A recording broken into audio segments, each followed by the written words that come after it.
everybody, but it's always the same. Playing with the boys. Do. Staying, playing with the boys. Appetites and sunsets. It's all just a simple ploy when you're playing with the boys.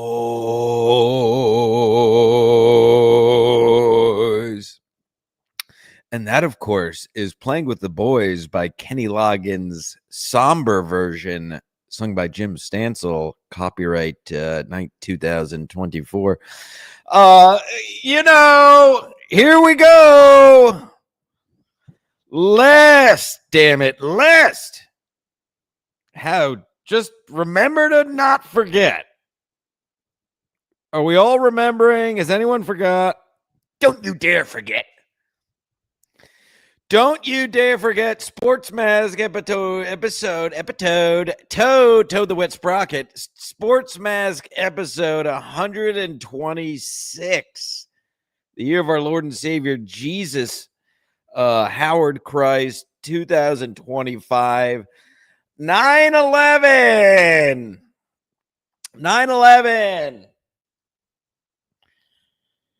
I will remember you. Will you remember me?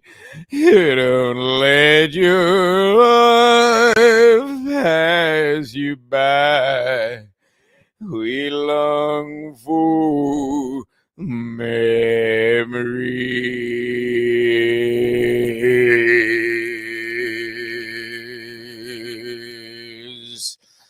Never forget. I remember. And God, I don't forget. I hope everyone remembers and doesn't forget to remember to forget. And remember, though, 9/11. Never forget. We are live from an undisclosed location somewhere in New York City, because I'm not a coward. I am not a coward. I'll go to New York on 9/11. I'm no coward like all these people. No, just like COVID, when I said cowards stay home, same on 9/11. Cowards need not apply. Cowards stay home.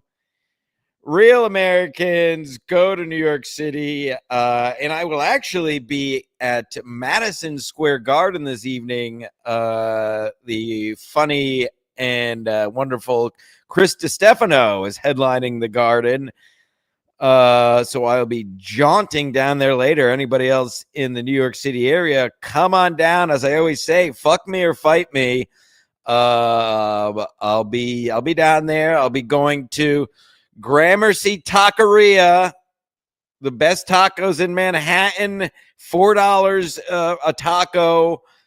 Great margaritas at a reasonable price, right there at 3rd Ave between 18th and 19th. Come on down, Gil Bravo. I'll be there before the show, getting a good stink tequila drunk on, as I'm wont to do. And that'll be sauntered. Nothing more American than an all-American doing a sports show on 9/11 and then going to Madison Square Garden at night. But, many people still live in boxes on these podcasts and don't leave their house and don't interact with the world and just talk about the same things or just dance to shitty music. I guess that's what the not you people, because if you're watching this, you have wonderful taste. But apparently a lot of mouth breathers. That's the state of podcasting now, is guys dancing in a box, hyper produced shows with very little talent. Whereas, of course, here at Ski Mask Media and Sports Mask and Ski Mask Collective, it's quite the opposite. Very extremely low production value, to the point where my computer barely turns on, but with actual talent speaking into a microphone. That's the difference between me and these people. They're doing it all with smoke and mirrors, and I'm pure, absolute, pure, unadulterated talent, and I leave my house. Let's talk about 9/11, shall we? Let's talk. Everybody has to do it every year. You got to tell your 9/11. What's my 9/11 story? What's your 9/11 story? And I'll be a hack. I'm no different. The year was 2001. It was a Tuesday, September 11th. A beautiful, crisp, actually, it's a little bit warmer today, but very similar to today here in New York City. Blue skies. I believe it was, I want to say, low 70s. I was in 7th grade science class. Made an announcement over the speaker about the thing that we're getting out early. And there was a thingy. And then I went to computer tech class. And of course, those were the days where they had the TVs on the trolley things. They rolled Mr. Bonadio. Shout out Mr. Bonadio. Hopefully he's still alive. Good egg. Rolled the old school TVs on those carts into the computer tech room, and we watched what happened on that day on 9/11. We got out early. I walked home as I did as an urban youth in high school. I walked home until I got my Cadillac Seville, and then I played Hoodrich for years. My mother, by chance, was in Washington, D.C. For work, some nursing convention. So my mother was actually in D.C. My father, because both my parents had real jobs, hashtag real job, hashtag real life. My dad was at work. So, this is while he was still alive, 10 years before his untimely death. He got home from work. This is when I was still an all-star baseball player. I remember we went down to the high school and played some catch on the field there, hit some balls. And if you were in the tri-state, you'll remember there were F-14s just doing huge laps basically around the whole tri-state area that day. So it was a very surreal scene, playing catch my high school field with F-14s flying overhead every 10 minutes or so as they lapped the tri-state area. That it was late afternoon, early evening at that point. And then we went down to which is Chopin Point, point out on the Sound in Stamford, and you could see the city clearly if you watch my kayak videos. You can see the New York City skyline from where I kayak from Stamford. And you just saw the plumes of smoke, and a very surreal day, obviously. And my mom was obviously fine. She was not nursing at the Pentagon because that's retarded. But there you go. That's my 9/11 story. So happy 9/11, or remember, or never forget, whatever greeting you're supposed to do. It's like Memorial Day. You don't say Happy Memorial Day. I don't know what you say on 9/11. I like to say never. I like to say lest, damn it, lest we forget. So there you go. You have to tell it every year, or else you're not even doing a podcast. You got to tell your 9/11 story every year, or else you're not doing a podcast. A few people in my high school lost their parents that day. As you might imagine, Stamford is a suburb of New York, basically. So one of my buddies actually lost his father that day as well. So, depending where you live in the country, it was an abstract thing. To us here in the tri-state, pretty direct. Literally, you could see the smoke from my town, and people died, and F-14s, and we still never, we'll never get the true story of what happened. Let's just leave it at that. I am not, just like many things in this life, I am not nailed down to any one belief. I think, frankly, totally believing in one thing is a sign of low IQ or mongoloidal behavior, as we say here at Ski Mask Media. I'm all just like religion, just like the existential questions we ask about what are we, where do we cover. I think nailing yourself down to one thing is a sign of low IQ. You settled on it because you don't want to think anymore. And same thing for 9/11. I don't say I know what happened, but I do think it's more than meets the eye, and I'll leave it at that. There's many different things it could have been. But we'll leave it at that. We don't want to besmirch the dead on this wonderful day. Beautiful day here in New York. A beautiful week of sports, unless you're a fucking Mets fan, in which case it is an absolute colossal meltdown of epic. I mean, it's always the Mets. It's June 12th. The Mets were five. And well, obviously, let's set the show up here. I'm going to cover the Mets. Then we'll go right into the football. We'll take a look back at week one. We'll obviously make all the picks for week two. I'll talk about my Jets. If you want something definitely red, as always, you have to super chat it. I may or may, like last week, I didn't even read any of the poor people chats because I punished you.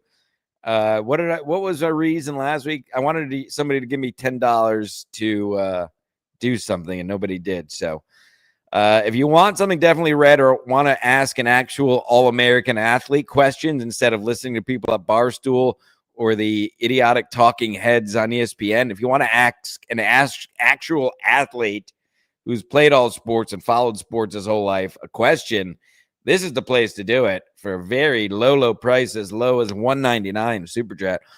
Otherwise, I will be once again. We did it last week and we had fun. You patrons know I will be live on the Patreon immediately following this in the first installment of Soccer Ball Stories, we're calling it.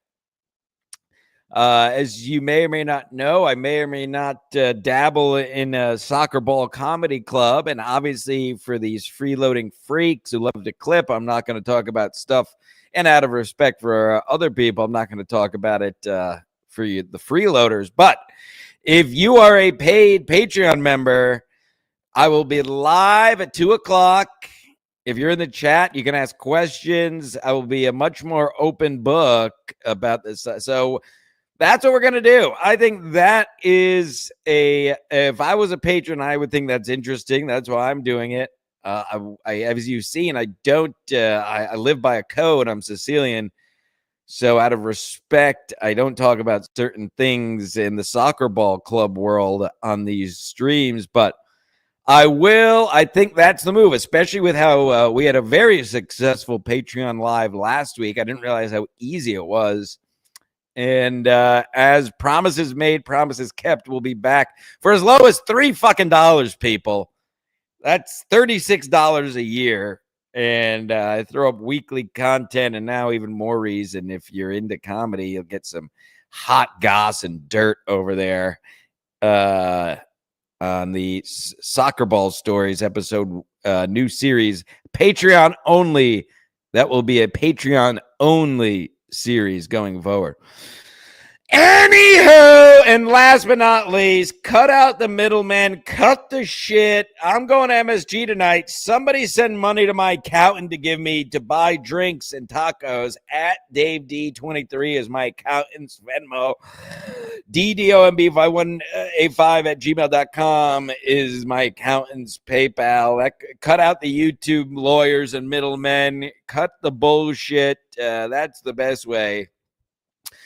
Anywho, that's the last we'll talk about money because I'm not a hack like all these other people. The New York Mets on June 12th were 5.5 games up on the Phillies. Since then, they have, I believe, the third worst record in baseball. Hold on, I have it right here. I don't have a producer. I don't have production value because I have talent. Production value is in lieu of talent. And when you have talent, you don't need graphics and songs and moderators and bullshit. You just speak the truth and people listen. And many people continually, week after week, messaging me, following me, thanking me for telling the truth all these years about MLC and all and the comedy world in general. So you're all welcome. I sent the link to the caller and Mead. The Mead, another little preview. Mead is at his sister's wedding this weekend. I will be attending. I will be heading up tomorrow. I plan on doing this week's Ski Mask on the drive up. We'll cover the things in the Ski Mask Collective world. This is obviously the sports program. And I will be up there tomorrow, up in the Shire known as New Hampshire, the beautiful New England. So he's tied up in that bullshit. Victor's doing some whack ass, who the fuck knows, some kind of fake job that he does from his phone or computer. So whatever. But again, guests, just like stream sniping, just like clip watching, guests are also a form of a crutch, folks. And Stanselites all agree. Carry a show on your own without graphics and bullshit, you fat pigs, you losers. Anywho, yes, where was I? The stinking Mets on the verge of getting swept by Philly. Now, listen, going into this series, I told you, the last hope we have at saving this season was sweeping the Phillies or at least winning 3 out of 4 this week. That is now dead, gone, and buried. The division is totally lost after a 5.5 game lead post All-Star break. They now have no shot. The Mets have no shot at winning the division. Just another brutal second half of the season. Yeah, I have it right here. Since June 12th, the Mets are 32-46. 14 games below 500 since June 12th. And mind you, the top of our lineup is Francisco Lindor, Juan Soto, and Pete Alonso.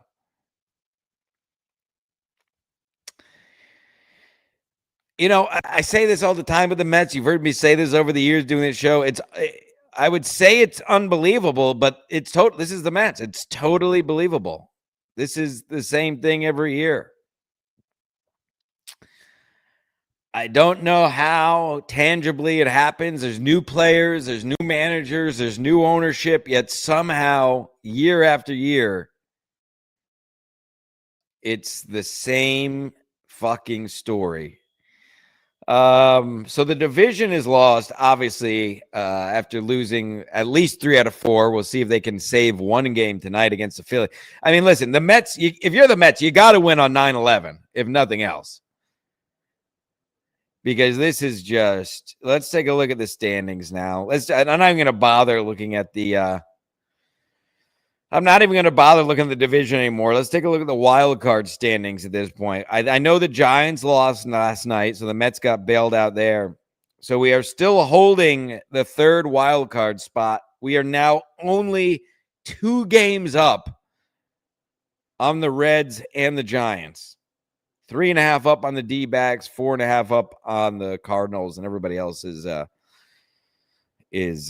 about it. But 2 games up now. Is it? So it's basically we're in the shit. The Mets are not even, as of 9/11/2025, after the start we had, after just as recently as early as July, a lead in the division, a healthy lead in the division. The Mets are now only 2 games up in the third wild card spot.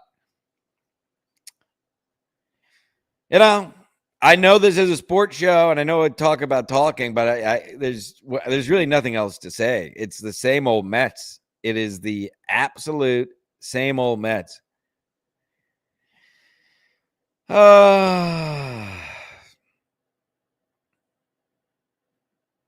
That's it. I got. I mean, what else is there to say? If no starting pitching, then when we do get started, I mean, we're wasting these kids' starts. McLean, unbelievable product. Tong Bong, fun kid, quirky kid, can pitch. And now we are just wasting these guys we signed are worthless. Our regular rotation is totally worthless. So that's it. That's the state of the Mets, 9/11/2025. Embarrassing. I don't know. You pick your adjective. Embarrassing. Lost. Listless. I mean, Juan Soto is going to have an historical year. And it's just unbelievable how the Mets can waste these players. I think back to Jacob deGrom, who, by the way, Jacob deGrom will be starting for the Rangers this weekend. Don't be surprised if he throws it. That would be the cherry on top if Jake deGrom comes back and throws a no-hitter or a complete game, whatever. And you know he's going to. He's going to have a great game this weekend. But I brought up Jacob deGrom because that's another player. I feel so bad for him, how he wasted the best years of his career, and he had no offense. I mean, there was those 2 years in a row. I think the Mets averaged under 2 runs every time he started. And I hope for his sake, he wins a championship. He deserves it. He's always a class guy. And I wish him well. We wish Jacob deGrom well. I'm glad he got out of this franchise, frankly. What a waste. What an absolute waste. So the whole hot start, all the big wins we had that I was there for, the walk-off Lindor hit when I was there with Meade and Julio and Orty and some other great games during the season, all for naught as the Mets, with less than a month, a few weeks. I will be at the last home game in a couple of Sundays. September 21st, Sunday. Got my ticks for the best section baseball, 135 there in left field. I will be there at the Mets' last home game. It could be a fire sale by that point. I mean, we might be out of the playoffs by this weekend. We're 2 games up. I mean, there's no one left to sign. There's nothing left to do. There's nothing left to do, folks. Yeah, brutal. So all that, my point was, everything that happened early in the season, the wonderful moments, the lead, the big games, the big starts, all for nothing. As with a couple weeks left, the Mets are teetering on not even making it to the 2025 postseason. I mean, I, as the most pessimistic of Mets fans, thought, at least this year we're going to make the playoffs. I always, as a Mets fan, at least a lifelong Mets fans, I told you they did the old tank after. So I never had full confidence we win the division just because I know the Mets, but I thought at least with the record we had at the All-Star break, that there's no way they're at least going to make the playoffs easy this year. And now that is out the window, 2 games up, which is basically nil. And it's the same old Mets. I've said it before. We caught lightning in a bottle down the stretch last year. We had that run. It was, as I said, all playoffs. It was house money. We fell short of making the World Series. The team that beat us won the World Series, which always makes them look better.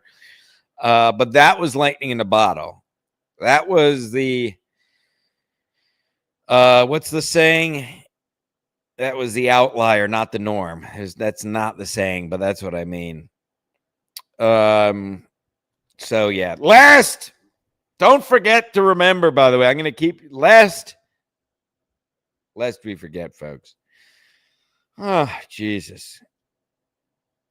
Oh, man. All right. Well, enough of the Mets. Let's talk football because it's over. It's all. And let me say this. And I'll obviously, as we do all football season, I will go down the college scores from last week because surely they were just college football fucking stinks. And conversely, I looked it up. I did do a little research, which I don't normally do. Research is a strong word. I looked at the scores from week 1 of the NFL. There was one game. There was one NFL game. 16 games. There was one NFL game that was decided by more than 2 scores. One game. I'll say that again. one game decided by more than 16 points of the 16 NFL games last week.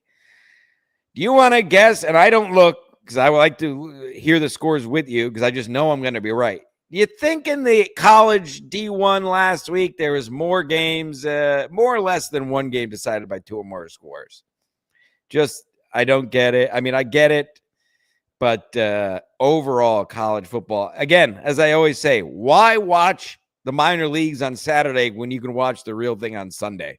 Nobody watches minor league baseball. Nobody watches minor league basketball. You know, they put the shitty games on. They put the D League on.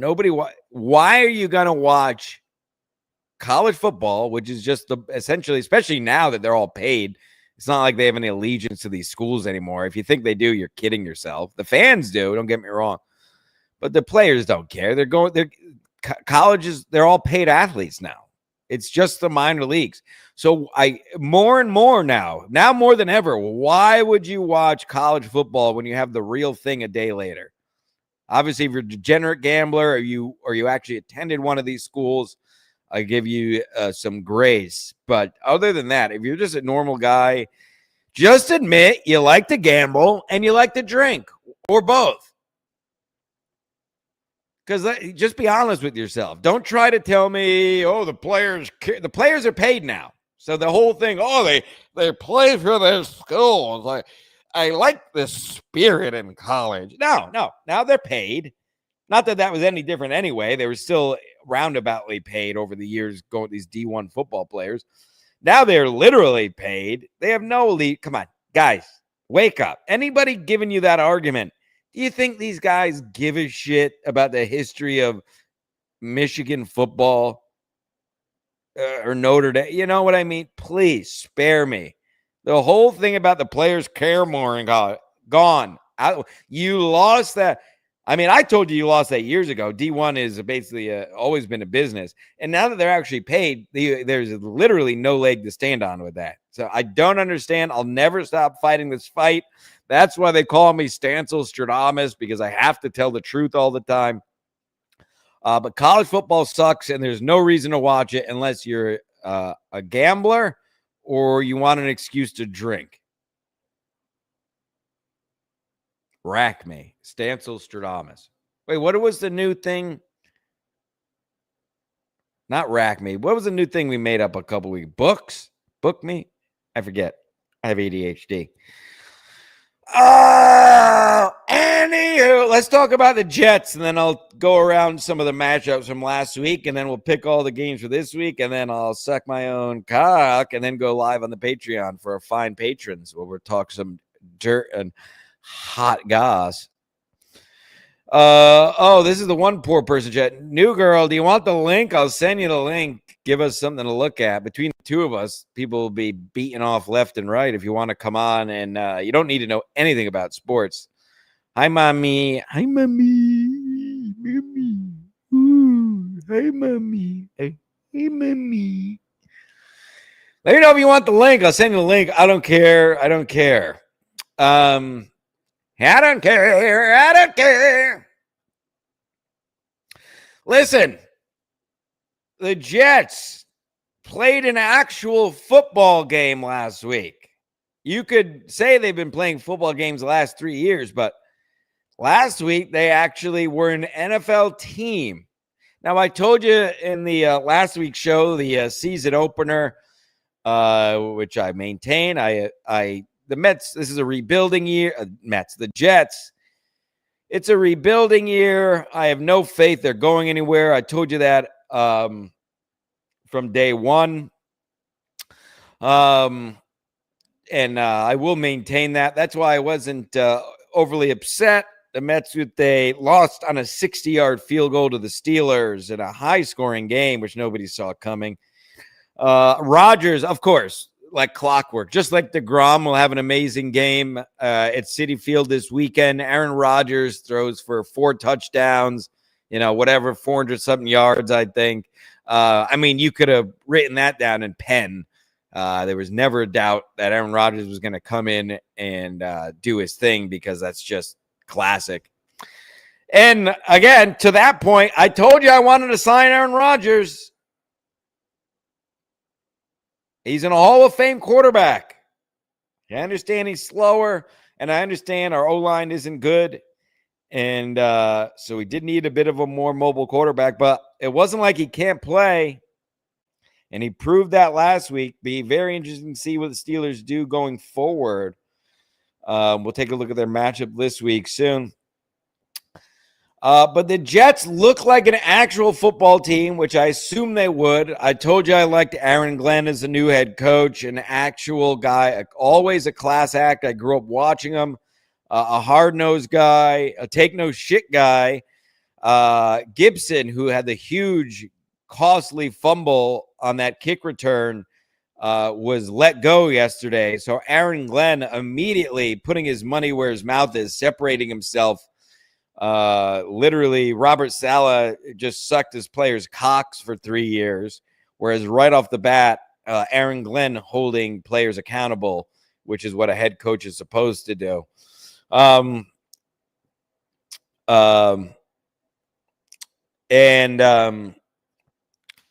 right off the bat, Aaron Glenn proving his worth, doing more in 1 week than Saleh could do in his tenure with us, as he was basically just a glorified cheerleader for the team. Terrible. And good for Saleh. 49ers had a big win. He's back doing what he should have always done, is be a defensive coordinator. He will never be a head coach again after what he did in New York. He was basically outed as being not a head coach in his tenure with the Jets. Listen, I know I've joked around about Fields and fetal alcohol syndrome, and I wanted Rodgers. I have to admit, I was pleasantly surprised with what I saw from Justin Fields last week. He made some good decisions. As you know, I've ranted about here over the years. What do we like, folks? You Stancelites, you longtime Stancelites. What kind of quarterback do we like? Say it with me. A black mobile quarterback. Yes. And we got one finally. We had Geno Smith, but that was when, I don't know, Geno Smith, I guess, just figured out how to play quarterback a couple of years ago. With the Jets, he stunk. But I finally got my black mobile quarterback, and he has to be with our O-line. It works out. He made some nice throws. I was surprised by his arm. I didn't know he had such a strong arm. He made some tight throws in tight spots. I like the Fields-Wilson connection. They obviously played together in college. It seems like he has a good rapport with the guys. I like, even though he's a young, actually, he's been in the league. I keep thinking of him as a young quarterback, but he's been around the league a bit now, Justin Fields. I think he pairs well. I think Aaron Glenn will lead him well. I was pleasantly surprised with Fields, and the Breece Hall is back to Pro Bowl form. I wish they would have just stuck with the run game a bit more, but I'm not going to totally complain about that. Breece Hall looked back like a Pro Bowler. Garrett Wilson had a touchdown, looked great.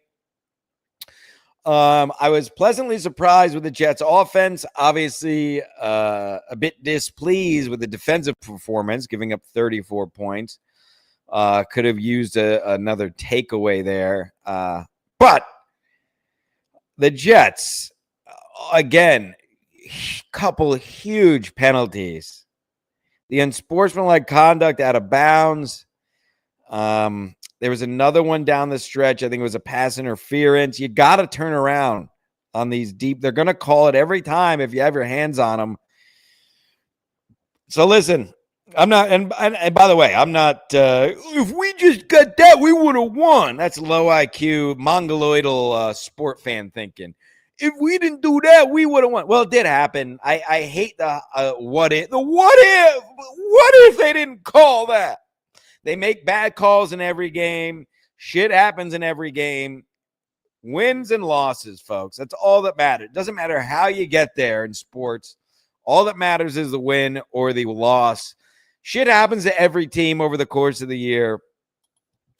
You got to find a way to win. And the Jets found a way to lose with their penalties. And the Steelers found a way to win with a 60-yard field goal from Boswell.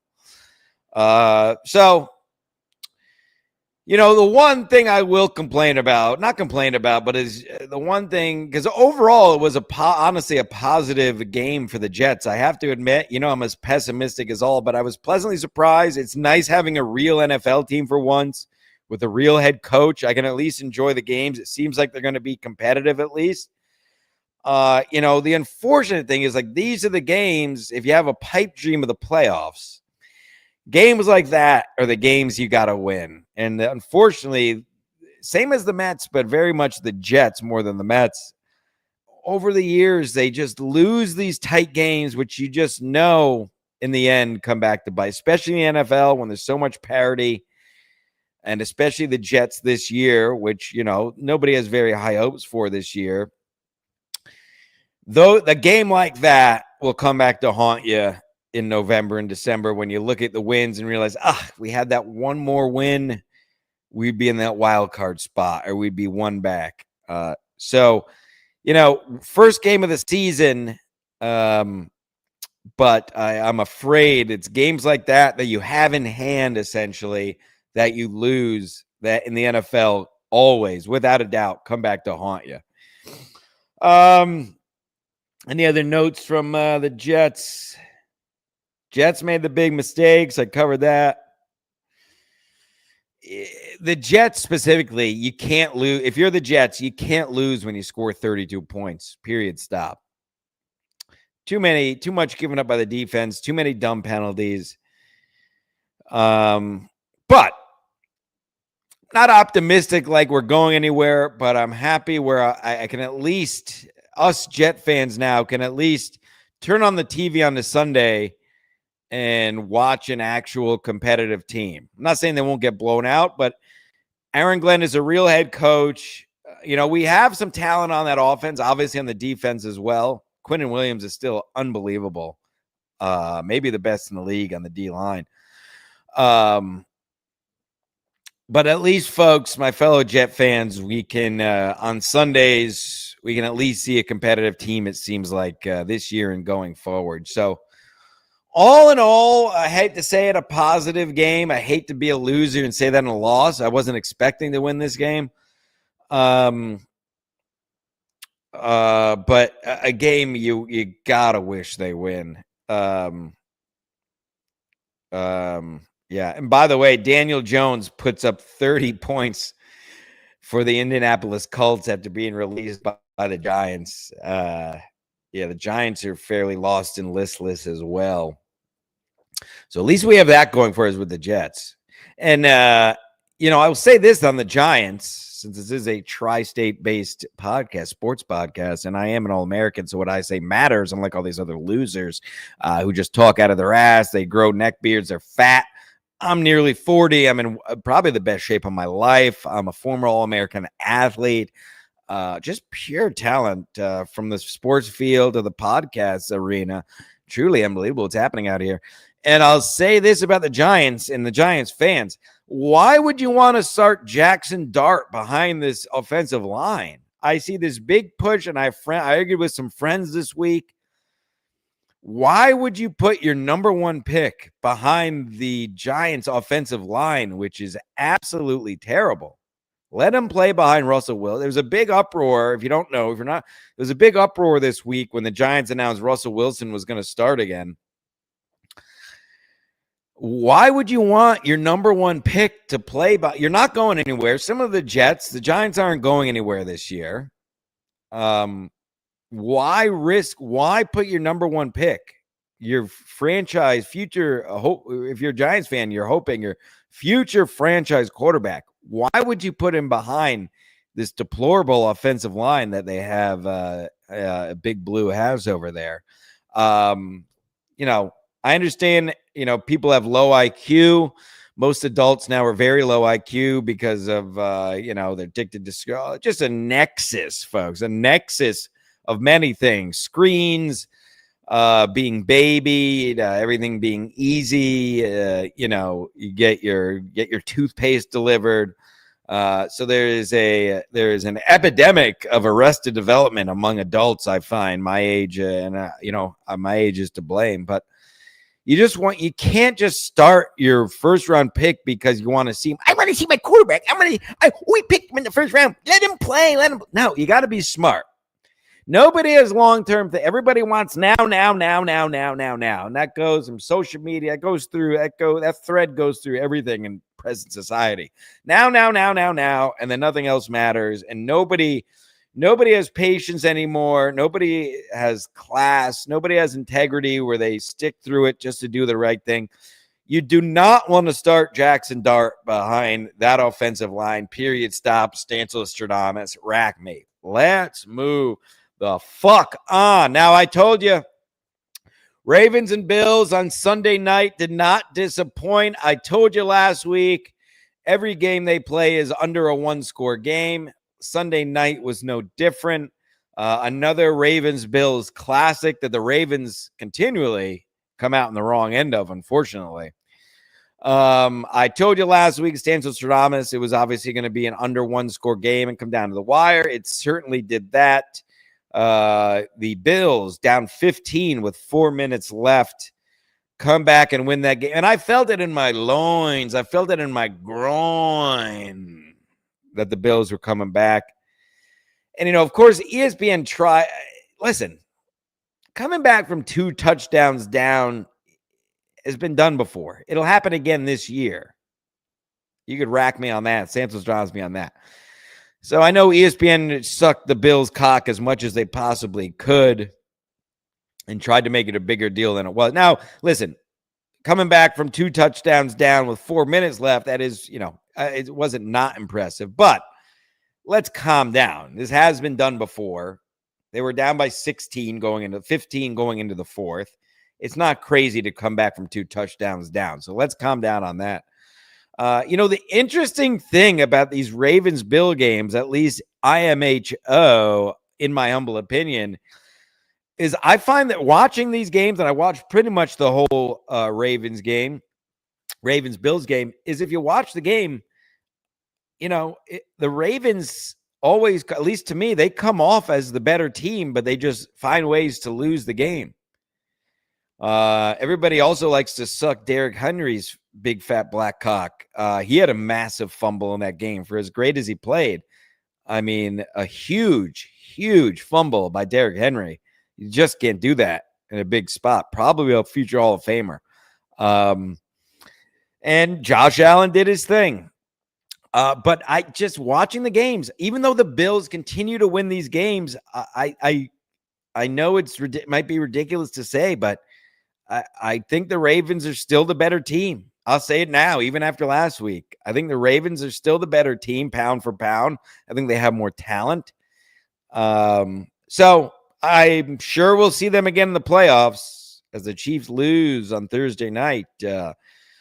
I talked about it last week again, Santos Stradamus. The Chiefs are kind of on the back end of their dynasty here. We wondered, and we'll see this year. A big question this year is the Chiefs' reign over? Get it? Kingdom, Chiefs, kingdom, reign. In the NFL, you don't get any younger. And the Chargers beat them fairly handily on Thursday night in Brazil. For some reason, Brazil. We talked about it last week. I'm not going to talk about it again, how ridiculous that was. So we'll see with the Chiefs. We'll see who they have. We'll go in the picks in a minute. Let's go around the league. But I will say this to finish with the Bills Ravens. At this point, the Bills are the Ravens boogeyman. There's no way around it at this point with the way they have beaten the Ravens now time after time in big spots. But that game did not disappoint. Let's take a look at the scores. While I'm pulling this up, let me just throw it out there. The All-American, Jim Stancil, the Socrates of sport, the Aristotle of athletics, the Nostradamus of national pastime, Jim Stancil Stradamus. 2-0, 1-0 in both leagues. 1-0, won both of my fantasy games last week. Put up almost 150 points in one of them. absolute clinic put on, finished second, lost in the championship, and won the leagues last year. So, again, you came to the right place. You want to know somebody that actually knows about sports and is not just a mouth-breathing, beer-drinking retard. No offense. Yeah. So you're in good hands here. Put on a clinic in fantasy last week. So we're off to a hot start there. Let's go around the league, see what catches my eye from week 1. Oh, and the other thing I meant to lead on Tuesday, 2 days ago, was my father, 14 years since my father died. So 9/11, interesting. You do the math. My father died on 9/9/11, and today is 9/11. So does that mean something? I don't know. Ask Alex Jones. Your father died on the same numbers as 9/11. Your father was gay. Your father was a cheerleader. I would never want my father to be a cheerleader. Now he's dead. His untimely death can be directly linked to the Chinese Chimera and him being a cheerleader. Just pulling up the scores. I'm going to say something controversial, and I'm just going to say it. And I was going to tweet it, but I thought I didn't want it on hard copy. So you can clip this. I really don't care, frankly. Just sheerly out of respect. I didn't tweet it yesterday, but I'm just going to say it. It has nothing to do with what happened. It's a terrible thing that happened, truly. But I'm going to say this too. This is a comedy podcast, folks. I never realized how ugly Charlie Kirk was. There, I said it. Now, he like literally looks like Terrence and Phillip from South Park.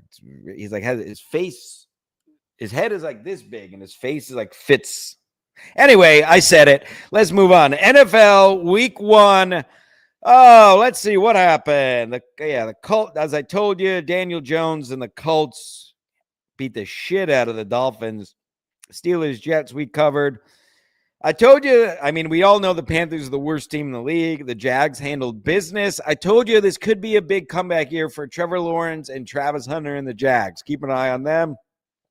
Cardinals, Saints, who cares? Giants, Commanders, who gives a fuck? Buccaneers, Falcons. That is a fun division. We talked about it last week in the season preview. I told you. Michael Penix Jr., my fantasy quarterback in one of my leagues, did wonderful. I wish they won. That was a fun game. They'll be on national TV this week again, I believe Sunday or Monday night. I think Monday night, the early game, but we'll cover that in a minute. But the Buccaneers pull it out against the Falcons, or hold on, I should say.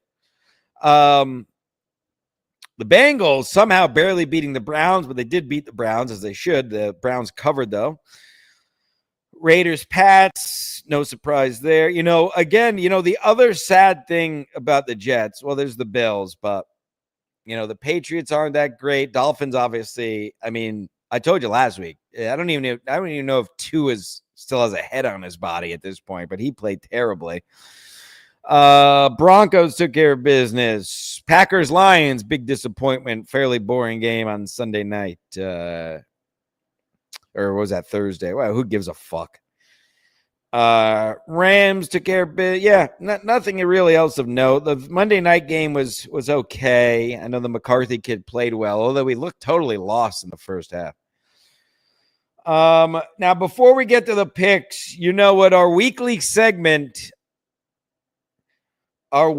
segment of going over the college scores from last week and proving my point, as I've been telling you for years, that college football fucking sucks. It is the minor leagues, the NFL.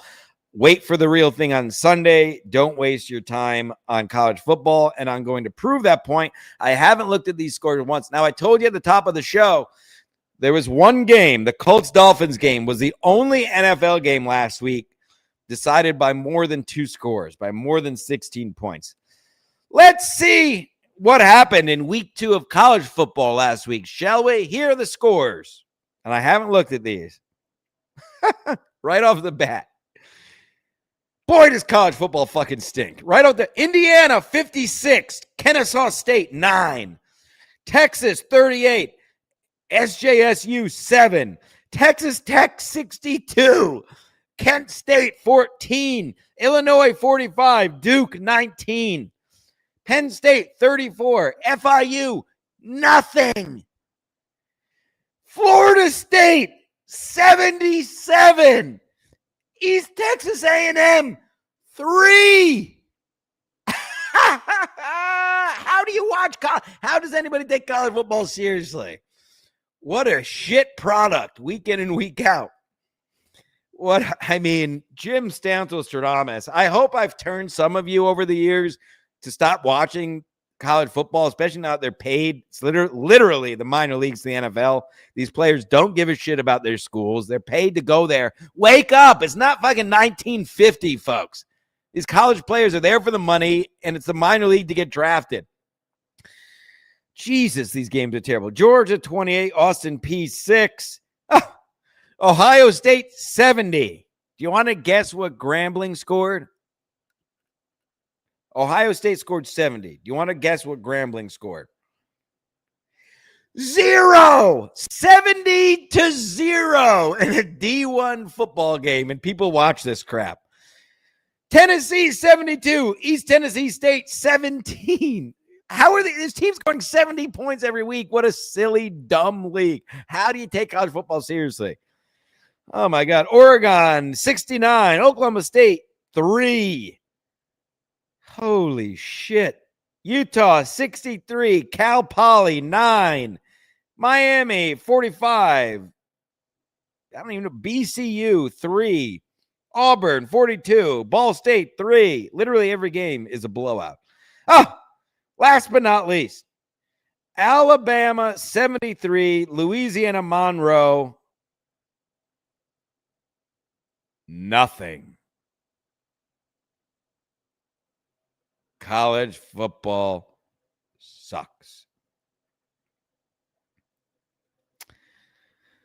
College football. What did me just send me?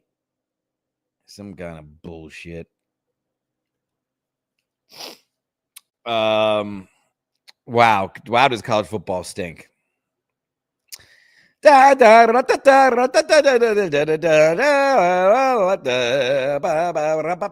let's get back to a real sport, NFL football. Folks, it's time for the picks. Play that man's pick music, will you? And we're off. Here we go. The picks, of course, as always, sponsored by DraftKings. Pulling it up. I have to, can somebody, I really don't want to do it because I'm lazy. Can somebody keep track of my picks? I would like to keep track of my record this year, but I just don't care to do it myself, frankly. We are using the DraftKings spreads as of right the fuck now. Here we go. Here we go.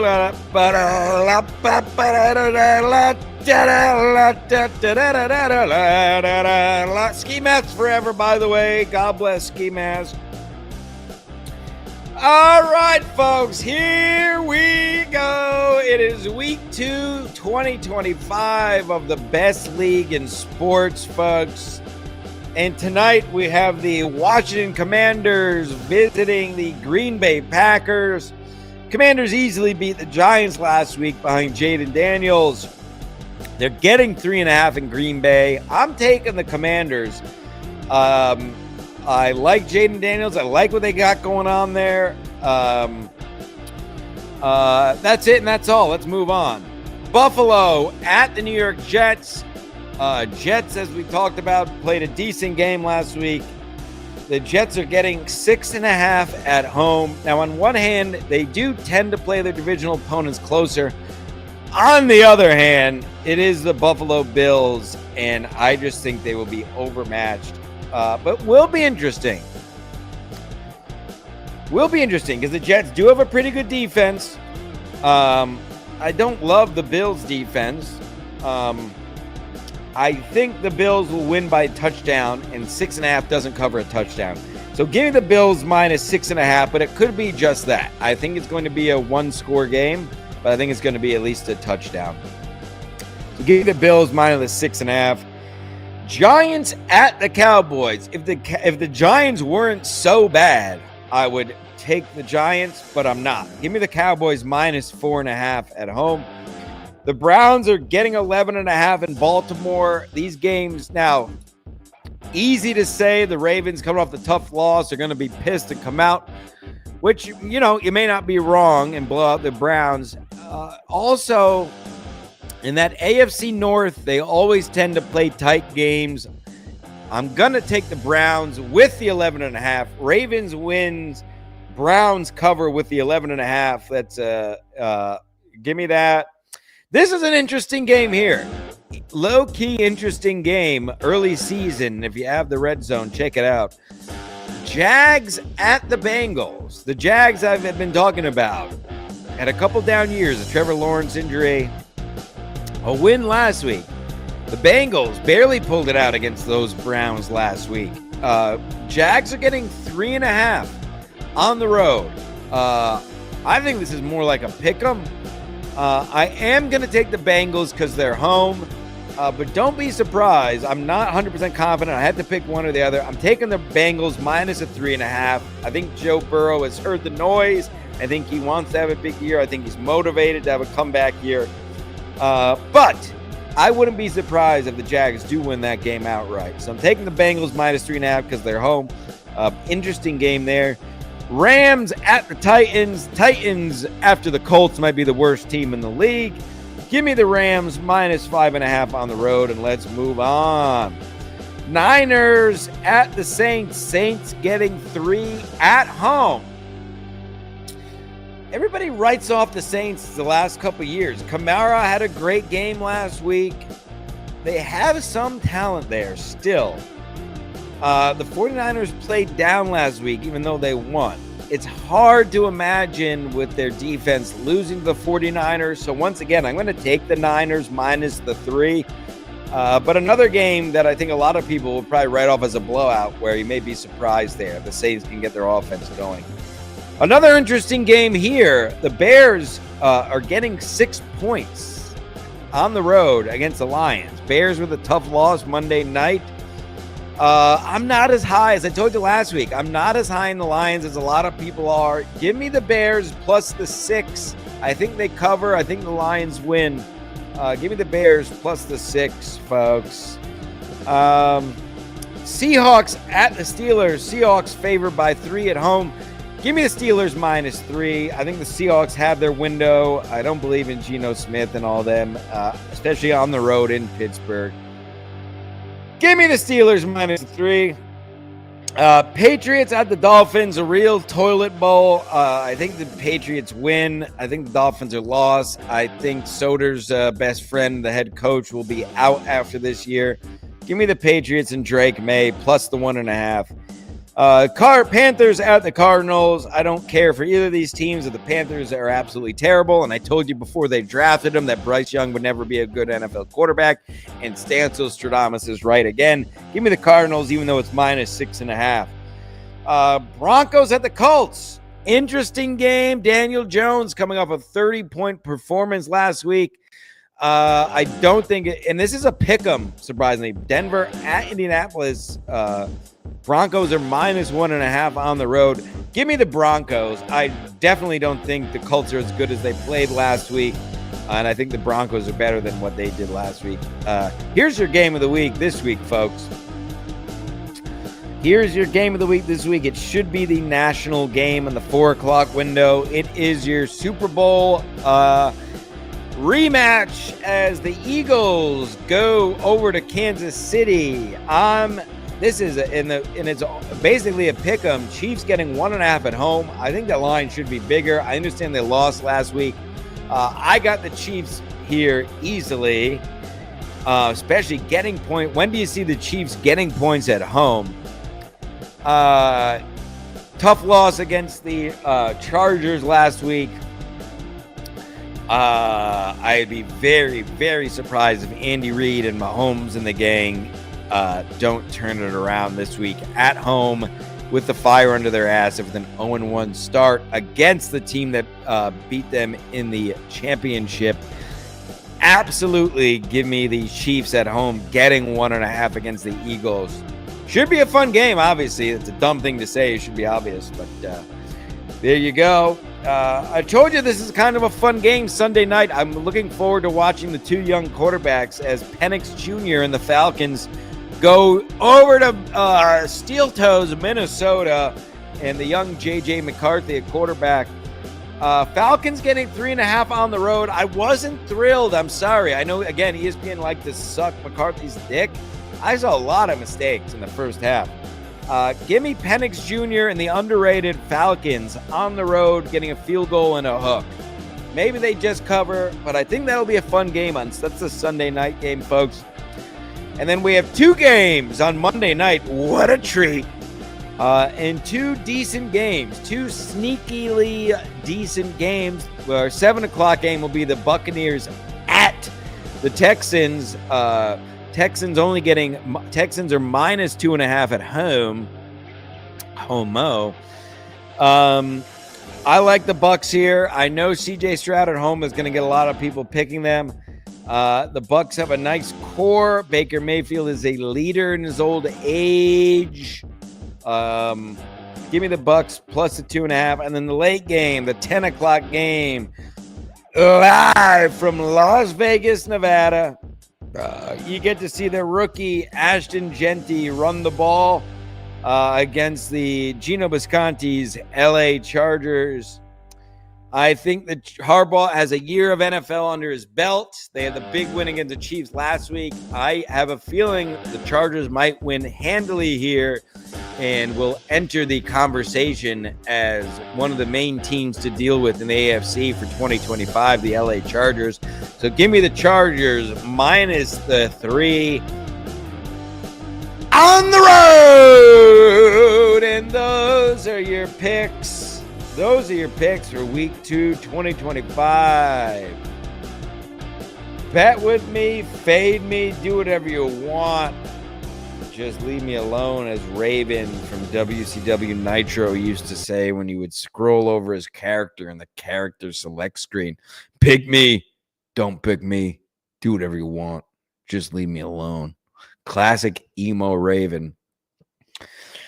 There you have it, folks. Coming up right now, only live at 2 o'clock. Give me a couple minutes to get a sip of water and drain the snake, as they say. No, New Girl knows what I'm talking about. She likes my snake. Many of Stancel's beautiful girls love my snake. Anywho, 2 o'clock, we will be live only on the Patreon, patreon.com/SkiMaskMedia. Something new. We did it last week for the first time. It was so easy. We'll be live with the first installment of Soccer Ball Stories. We're only for my paid or fine paid patrons who are growing by number, by the way. Thank you all for jumping on for a measly $3. Why not? Just join and don't watch anything. But for $3, who cares? But appreciate the support, where we will talk about Soccer Ball Comedy Club, stuff I don't talk about on these shows for these freeloading pieces of shit. You'll only get that talk on our Patreon going forward. So we're going to try something new. Soccer Ball Stories episode 1 coming up in a matter of moments. And this is breaking news. I haven't even mentioned this show. The word, a birdie out here on the street here in New York City says I may be getting a link to join a one Garrett and Steve this afternoon on this wonderful 9/11, where we will always remember and never forget, lest we forget. Lest, damn it.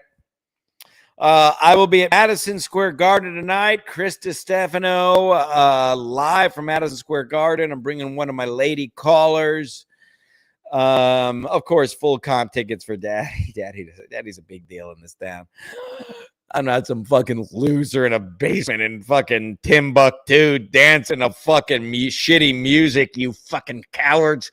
I'm the real article. I'm the last of the Mohegans. Maybe the last real podcaster, frankly, in all the land. Once again, not a single clip watched, not a single stream snipe, not a single gasoline on. Pure, unadulterated talent.